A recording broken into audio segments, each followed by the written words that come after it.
So the Nintendo Switch 2 may be out already, but considering the sorry state of physical collecting for that console, the whole collecting scene around the Nintendo Switch 1 is still definitely alive and well. How's it going, everyone? My name is Evan, and even though I just put out a video about trimming down my Switch collection, that was mostly just cutting the fat out of my 120 plus games. I'm sure you have a few games that you still are looking to add to your collection, because I know I certainly do. Unfortunately, many of these games were limited run or limited print releases, and I just wasn't collecting at the time when they went up for pre-order. Now I'm stuck looking to eBay and resellers to pay exorbitant prices for some of these titles, but I think I might still be willing to shell out. Before I get into it, let me know, what games are you still looking for in your Switch collection? Leave me a comment down below, and if you enjoy this video, I'd really appreciate it if you hit the like and subscribe buttons. All right, so the first game I still need is one from Limited Run, and that is Dragon's Lair Trilogy. This was actually one of the first games that Limited Run put out for the Switch,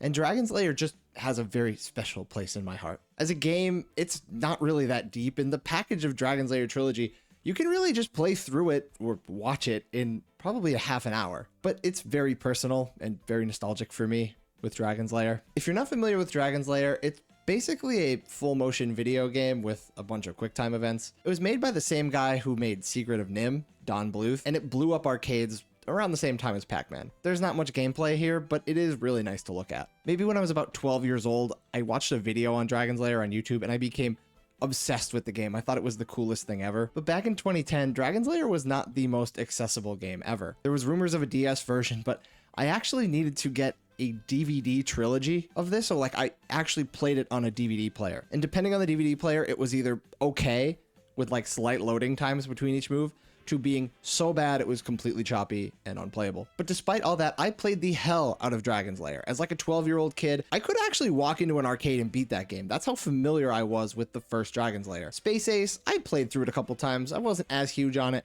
And Dragon's Lair 2 is actually more of a pain than it's worth. But still, I would love to go through these games again and to play them in HD. Unfortunately, this one nears the $80 to $100 range, but nostalgia can make you do some pretty crazy things. So I'm going to keep an eye out for this one. Next up, I have two horror games, and that is Outlast 1 and 2. I'm a big horror game fan, and I know a lot of people are kind of divisive on the run and hide subgenre of survival horror, but I really liked Outlast when it was free on PlayStation Plus. It was pretty close to the launch of the PS4, and a lot of people ended up playing it because of that. Played through the game several times, and I thought it was a great experience. Outlast and Outlast 2 have an excellent kind of feel to them. I think it's just the whole idea that your flashlight is actually just you looking through a camera. It has a really like kind of lost footage vibe to it. If you haven't tried Outlast, I highly recommend give the first one at least a go. Unfortunately, the physical copies from Limited Run, again, are very expensive. You can expect to pay anywhere from $100 to $120 for both Outlast 1 and Outlast 2. And there's even a special edition, which I wouldn't even touch. It's pushing $400. Again, I could play these games digitally on Switch, but I'm a collector. I like to add these things to my shelf.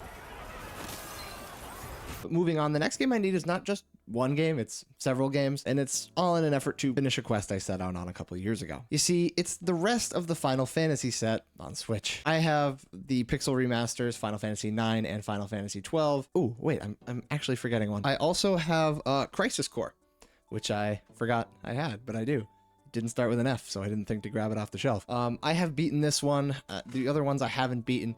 So kind of the thing that's holding me back from getting the rest of the Final Fantasy set is I love Final Fantasy. It's a great series. Every game I have played from it, I loved, but I've only played like 3 of them to the end because I'm terrible at finishing JRPGs. It's like my curse. I have way too many JRPGs and I can never play through them all because they're so long and I kind of get impatient. But I love them, so it's like it's a double-edged sword. That's another video for another day, but the games I still need in the Final Fantasy set are the 7 and 8 combo pack, the 10 and 10-2 combo pack, preferably the one with both games on cart, that's an import, the Crystal Chronicles remaster, Chocobo Mystery Dungeon, the 2 Chocobo racing games, and the World of Final Fantasy Maxima. Oh, I actually forgot another one. I have Theater Rhythm. I just need those Final Fantasy games still. We'll definitely be picking them up over time. In person, buying them on eBay is too easy. I like the hunt. I think that's more fun. Alright, the next game is not Limited Run, and that is the Atari 50 Expanded Celebration. I only have the original version, but there's a new, more updated version called the Expanded Celebration after Atari acquired Intellivision. There's more content in that. There's more documentaries, There's more games, and I really loved the whole interactive documentary portion of this game. I think the Digital Eclipse did an amazing job. Playing these Atari games by themselves can be kind of boring, simplistic in 2025. But the way that this game sets them up, and you can play them after looking at commercials and sales numbers and internal documents and how they put the games together, that makes it a lot more engaging. And you're going to find a couple games that kind of get you addicted and you didn't think you would, but you play them for far too long. One for me was Miner 2049er. I played that for like 15 minutes, which I know doesn't sound like a long time, but that game is pretty simple, and I was really going at it for longer than I was expecting I would. Just in general, though, I actually think Atari 50 is like a must-have in every collection, and if you are going to get a version of it, get the newer version. I still need to grab it. I'm sure I could sell this one for like 20 bucks and get the new one for not too much more than that. It's just one I haven't gotten around to yet. And now for something completely different.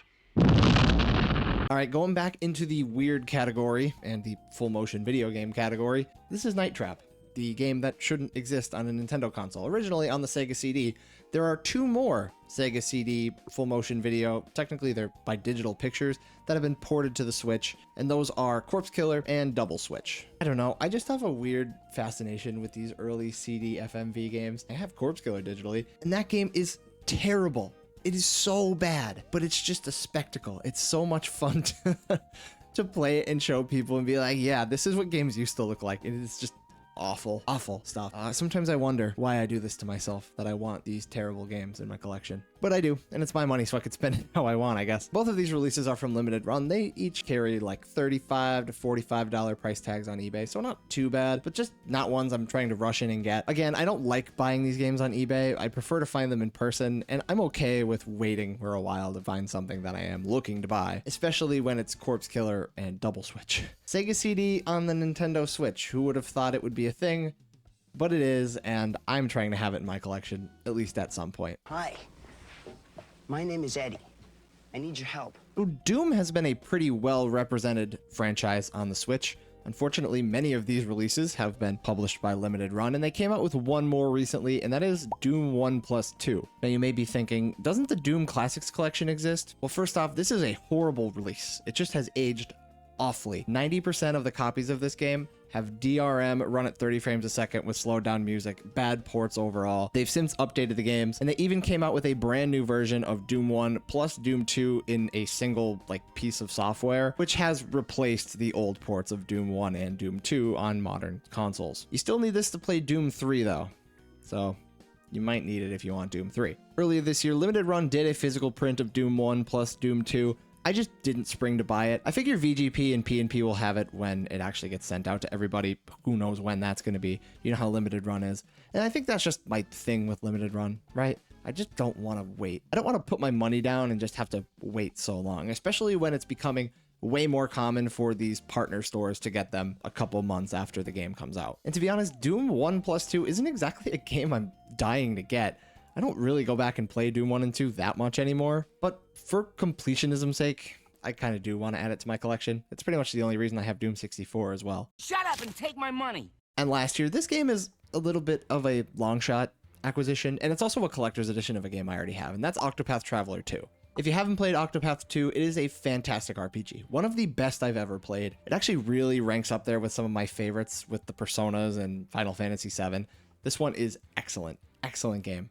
And I do have the collector's edition for Octopath Traveler 1, the Wayfarer's edition. This is one of the best collector's editions on Switch, in my opinion, but I had the game already, and I found an empty box with all of the stuff on eBay for like 30 bucks, so I actually was able to piece this together for pretty cheap. Unfortunately, the Octopath Traveler 2 collector's edition is far from cheap. I'm sure it did not have a lot of fanfare when it came out, and it was limited quantities on only the Square Enix store. I've seen US collector's editions for OT2 hit the $250 to $300 mark. It does get a little cheaper if you import them. I think from like South Korea, you can usually find them within the $150 to $200 range, and it doesn't really make a difference, especially when you already have the game. You get a bust of each of the 8 characters, which they're all really great if you played the game. They're very likable and relatable. And since they actually talk to each other and interact in Octopath Traveler 2, it makes it a lot easier to like them and relate to them. I feel like they'd be really cool to put up on the shelves behind me, kind of replace some of the Funko Pops and this deodorant that I had on here that I thought would be pretty funny. The only thing about that Octopath Collector's Edition is that it is a huge box, and I just don't think it would work in my studio apartment little setup I have here. Like I said before, maybe it's just something I could find down the line. Maybe I'll have a bigger space by the time I actually run into it. And with that, guys, that's all I have for this video. Before I go, though, I want to ask you guys, what games are you looking to get for the Switch 1? What's missing from your collection? Have you moved on to Switch 2? Are you buying the game key cards because there's only like 4 physical games on Switch 2 at this point? Let me know in the comments below, what game are you looking to grab for Switch 1? If you enjoyed this video, I appreciate if you hit the like button and subscribe if you haven't already. We're going to be doing more fun collecting content like this. There's some discussions, reviews, a whole bunch of stuff. It's going to be a good time. But with that, guys, have a good one.